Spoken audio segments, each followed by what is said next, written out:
Bienvenue. Aujourd'hui, on se penche sur une situation que, franchement, personne ne souhaite vivre, mais qui peut arriver. Un bris de glace, en pleine nuit ou pendant un long week-end. On a reçu pas mal de documents sur les services de vitrerie d'urgence. Notre mission est claire, comprendre les coûts, les pièges à éviter et surtout comment s'assurer d'être bien remboursé. Alors, décortiquons ça ensemble. La première question qui vient à l'esprit, évidemment, c'est combien ça coûte de faire appel à un vitrier en urgence? C'est la question centrale. Et la réponse, comme souvent, c'est ça dépend.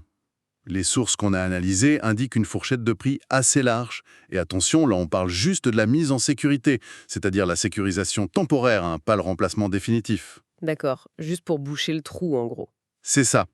Et pour ça, on parle déjà d'un montant situé entre 200 et 500 francs suisses. Ah oui, quand même, 200 à 500 francs juste pour sécuriser. Ça donne déjà une idée. Mais c'est là que ça devient vraiment intéressant, j'imagine. Les majorations, c'est le cœur du problème pour les interventions d'urgence, n'est-ce pas? Exactement. Une intervention en dehors des heures de bureau, que ce soit le soir, la nuit, le week-end ou un jour férié, ça entraîne des suppléments. Les documents parlent d'une majoration qui va de 25% à 50%, 50%. parfois même plus. Attendez, mais ça peut monter très très vite. Si on prend un exemple concret, une intervention standard qui coûte 200 francs en journée, Oui, la même chose la nuit pourrait donc coûter 300 voire 400 francs. Les sources mentionnent que le tarif peut être multiplié par 1,5 ou même 2. C'est c'est énorme. c'est un point crucial. Ce qui est fascinant ici, c'est la manière dont c'est justifié. On parle de piquet de service. La disponibilité immédiate de l'artisan, ça a un coût. D'accord. Certaines entreprises, d'ailleurs, plutôt qu'un pourcentage, elles optent pour un forfait fixe pour la nuit ou le week-end, ce qui est parfois plus clair. Ah, ça c'est une bonne info. Il vaut mieux demander dès le premier appel. Il est essentiel de clarifier ce point, oui. On a même un cas précis dans nos notes. L'entreprise Hugo Dubois. Elle propose un tarif de départ à 299 francs pour un changement de vitre après un cambriolage. Et ce qui est malin, c'est qu'ils incluent l'assistance pour la prise en charge par l'assurance. C'est un bon repère, oui. Ils vendent une solution complète, pas juste une réparation. Une chose m'a surprise par contre, euh, le type de cadre de la fenêtre, que ce soit du PVC, du bois ou de l'aluminium, ça n'influencerait pas vraiment le tarif de l'urgence. Pas le tarif de l'urgence en lui-même, non. Mais ça peut affecter la complexité et la durée de l'intervention, surtout sur des menuiseries anciennes, quoi. Donc ça aura un impact sur la facture finale. Exactement. Sur le coût du remplacement définitif, mais moins sur la sécurisation initiale. D'accord, donc les coûts sont élevés et variables. Face à une vitre brisée, on peut paniquer, on appelle le premier venu.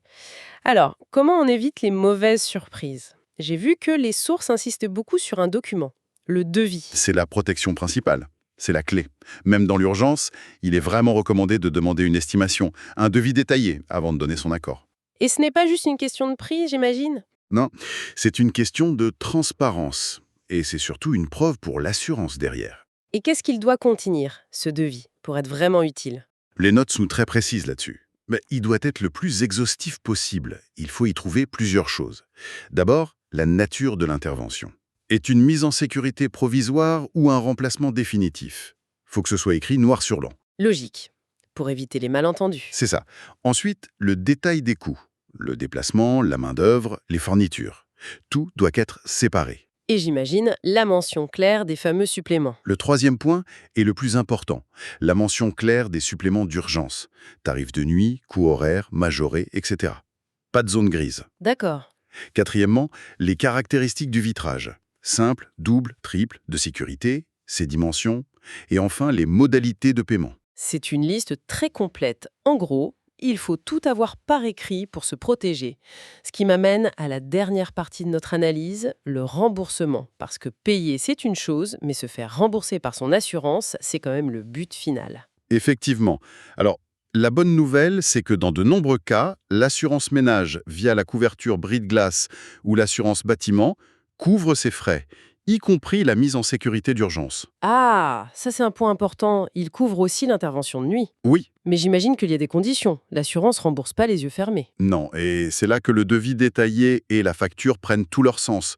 Ce sont les pièces maîtresses du dossier. Sans ça, ça devient compliqué. D'accord. Et les sources ajoutent un conseil très pratique.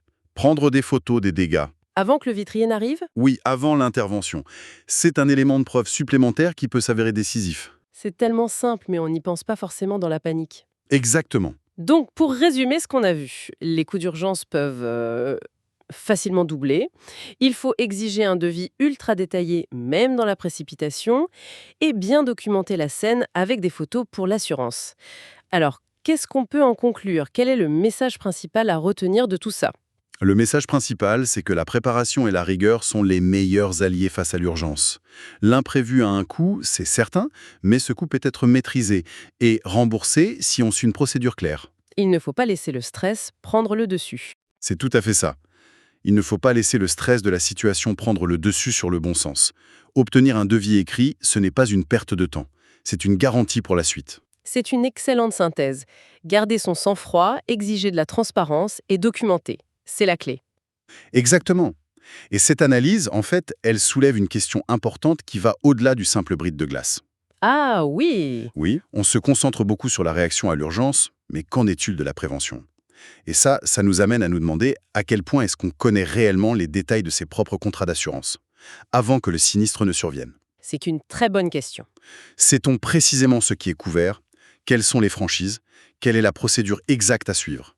Pas quand on est dans la panique, hein, mais maintenant, au calme. C'est peut-être ça la vraie préparation.